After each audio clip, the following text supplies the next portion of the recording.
Good afternoon, DC. I'm Jameson. And I'm Grant. Today is Friday, September 8th, and here's the news. If you like to make art, take photos, or create jewelry, there is a free art competition for high school students taking place at the Town Square Mall. There are cash prizes for first, second, third, and fourth place. If you're interested, please contact one of the art teachers, Mr. Norris, Mr. Fitz, or Mr. Casebolt, as soon as possible. FCA will host See You at the Pole on September 27th. See You at the Pole will be held in the courtyard from 7:30 a.m. to 8 a.m. All students are welcome to attend. PSAT signups are now available. The PSAT and NMSQT will be administered at DCHS on October 25th. This is the test whereby juniors can qualify for the National Merit Scholarships. Any college-bound junior or sophomore is encouraged to sign up in the guidance office with Ms. Leisner. The cost for the test is $16 and checks can be made payable to DCHS. The deadline to sign up is October 17th. All right, juniors, plan to bring your parents and come for a quick meeting to our open house September 14th at 5:15.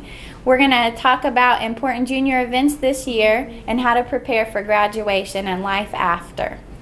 Speaking of preparing, make sure to sign up for the PSAT and guidance. Sophomores, this is you too. It's a great way to prepare and find your strengths and weaknesses. And the cost is $16. Deadline is October 17th, and stop into guidance. Thank you. Reminder, mark your calendars for our upcoming junior parent meeting in the cafeteria before the open house on Thursday, September 14th at 5:15 in the cafeteria. Come to learn about important events such as the PSAT and Governor's Scholars Program, as well as a few college exploration tips. We look forward to seeing you there. If you're taking Latin anytime this school year, JCL members are now available. The $15 membership fee includes local, state, and national dues and this year's t-shirt. Also available on a first-come, first-served basis, your choice of a JCL sticker or pencil. See Ms. Jafisi in room 201 for details and to pay your dues. Plan to join us on September 15th for Club Day in room 201.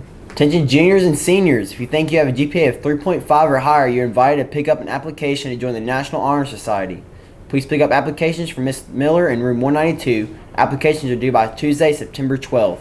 Late applications will not be accepted. Current members do not need to reapply. Homecoming ceremonies will take place tonight during halftime of the DC vs. Hancock County game. Kickoff time is 7 p.m. Homecoming candidates need to check their email periodically for updates on instructions, rehearsal, and other information regarding homecoming ceremonies. The homecoming dance will be held on Saturday, September 9th from 8 p.m. to 11 p.m. in the Ox Gym.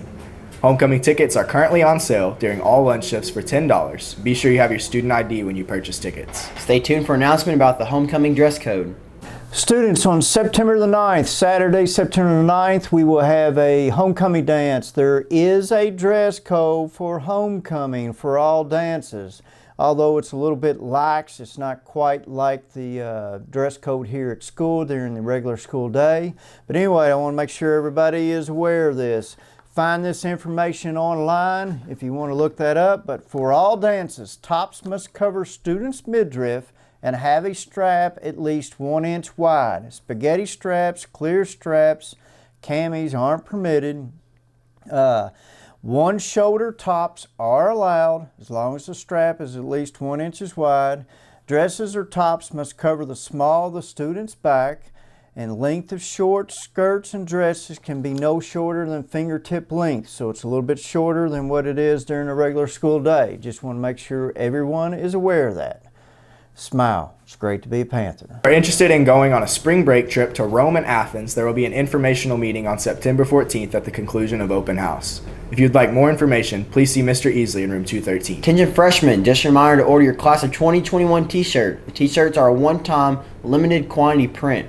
Shirts are $10 and orders can be turned into student services. All members of the class of 2021 will have their names printed on the back of the shirt. Any questions, please see Miss Shelton Hall in room 152. Attention students interested in joining Beta Club. Please pick up an application from Ms. Therese Payne in room 137 and return it to her by the end of the day, today. In order to be eligible to join, students must have and maintain at least a 3.2 GPA and be enthusiastic about servicing our community. Old members do not need to reapply.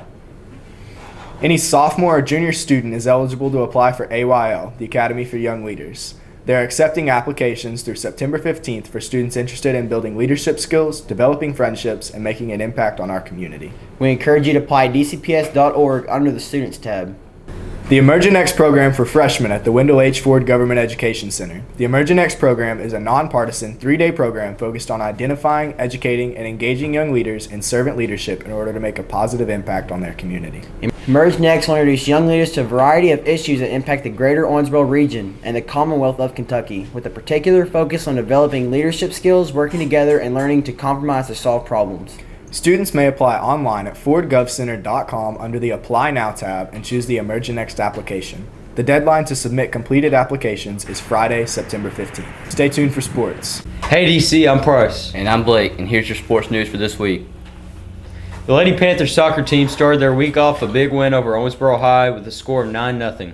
Scoring for the Lady Panthers was Ashlyn Payton, who had a hat trick. Annie Stauffer and Keely Newcomb had 2 goals each, and Bree Owen, Casey Dozer, and Natalie Hinchcliffe all had a goal apiece. Then on Thursday, the Lady Panthers continued their dominance with a 7-0 win over Caldwell County, with goals coming from Natalie Hinchcliffe, who had 4, and Keely Newcomb, Lainey Armstead, and Coley Hinchcliffe, who all had 1. Assists came from Newcomb, Armstead, and Hinchcliffe. The boys soccer team continued the winning streak on Thursday with a 6-0 victory over the Owensboro Catholic Aces. Scoring for the Panthers was Max Miller with a hat trick, and Keegan Settle, Jack Whitmer, and Stephen Bum, all contributing 1 goal. Assists came from Jake Peebler, Jacob Bowling, Keegan Settle, and Mitchell Logan. The Lady Panthers volleyball team lost a hard-fought battle to Apollo in 3 straight sets, with scores 10-25, 18-25, and 20-25. The Panthers golf team scored a win in the Storm Invitational this past Saturday with a team score of 311. Daniel Love also finished second in the individual competition with a 70. The Lady Panthers golf team lost in a match against Hancock County. The Panthers were led by Grace Hetty, who shot a 48, Holly Holton with a 49, Emily Clark with a 53, and Addison Hetty with a 54. Good luck to all Panthers and Lady Panther sports team competing in this weekend. That's all your sports news for this week, DC, and have a nice weekend and stay classy.